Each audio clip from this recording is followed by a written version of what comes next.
The Steadfast Tin Soldier, 1838. There were once 25 tin soldiers. They were all brothers, born of the same old tin spoon. They shouldered their muskets and looked straight ahead of them, splendid in their uniforms, all red and blue. The very first thing in the world that they heard was, "Tin soldiers!" A small boy shouted it and clapped his hands as the lid was lifted off their box on his birthday. He immediately set them aside on the table. All the soldiers looked exactly alike except one. He looked a little different as he had been cast last of all. The tin was short, so he had only one leg, but there he stood, as steady on one leg as any of the other soldiers on there too. But just as you see, he'll be the remarkable one. On the table with the soldiers were many other playthings, and one that no eye could miss was a marvelous castle of cardboard. It had little windows through which you could look right inside it, and in front of the castle were miniature trees around a little mirror, supposed to represent a lake. The wax swans that swam on its surface were reflected in the mirror. All this was very pretty, but prettiest of all was the little lady who stood in the open doorway of the castle. Though she was a paper doll, she wore a dress of the fluffiest gauze. A tiny blue ribbon went over her shoulder for a scarf, and in the middle of it shone spangle that was as big as her face. The little lady held out both her arms as a ballet dancer does, and one leg was lifted so high behind her that the tin soldier couldn't see it at all, and he supposed she must have only one leg, as he did. That would be a wife for me, he thought, but maybe she's too grand. She lives in a castle. I have only a box with 24 roommates to share it. That's no place for her, but I must try to make her acquaintance. Still as stiff as when he stood at attention, he laid down on the table behind a snuff box, where he could admire the dainty little dancer who kept standing on one leg without ever losing her balance. When the evening came, the other tin soldiers were put away in their box, and the people of the house went to bed. Now the toys began to play among themselves at the visits and battles and at giving balls. The tin soldiers rattled about in their box, for they wanted to play too, but they could not get the lid open. The nutcracker turned somersaults, and the slate pencil squeaked out jokes on the slate. The toys made such a noise that they woke up the canary bird, who made them a speech, all in verse. The only two who stayed still were the tin soldier and the little dancer. Without ever swerving from the tip of one toe, she held out her arms to him, and the tin soldier was just as steadfast on his one leg. Not once did he take his eyes off of her.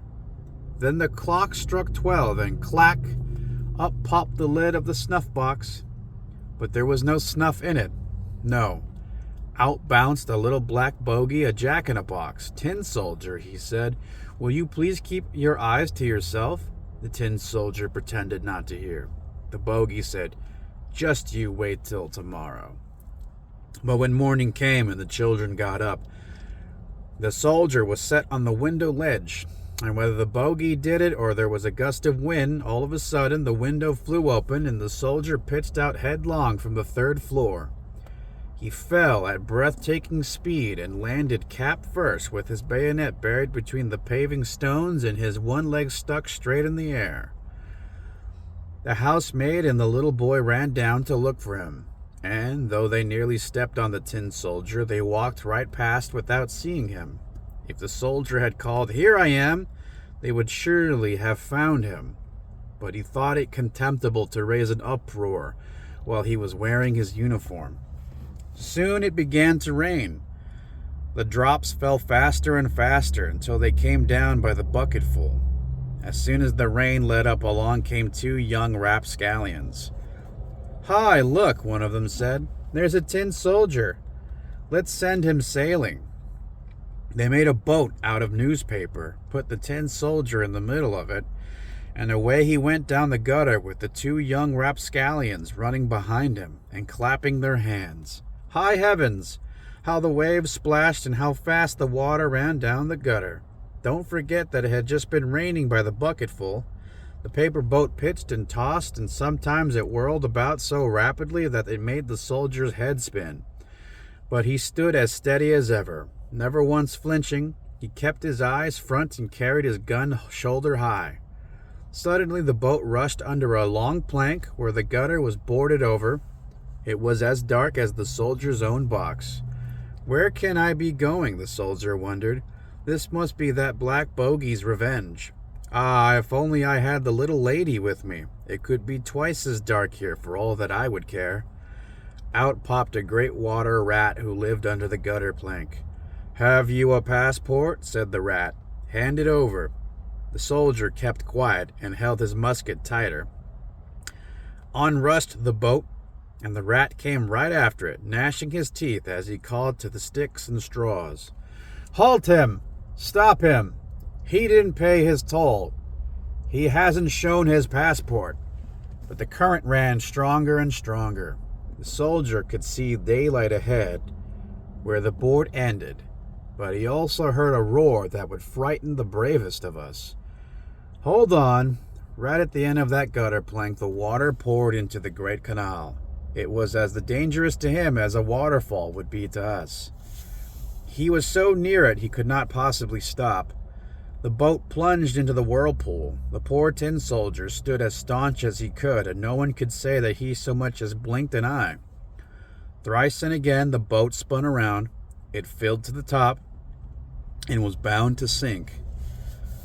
The water was up to his neck, and still the boat went down, deeper, deeper, deeper, and the paper got soft and limp. Then the water rushed over his head. He thought of the pretty little dancer whom he'd never see again, and in his ears rang an old, old song.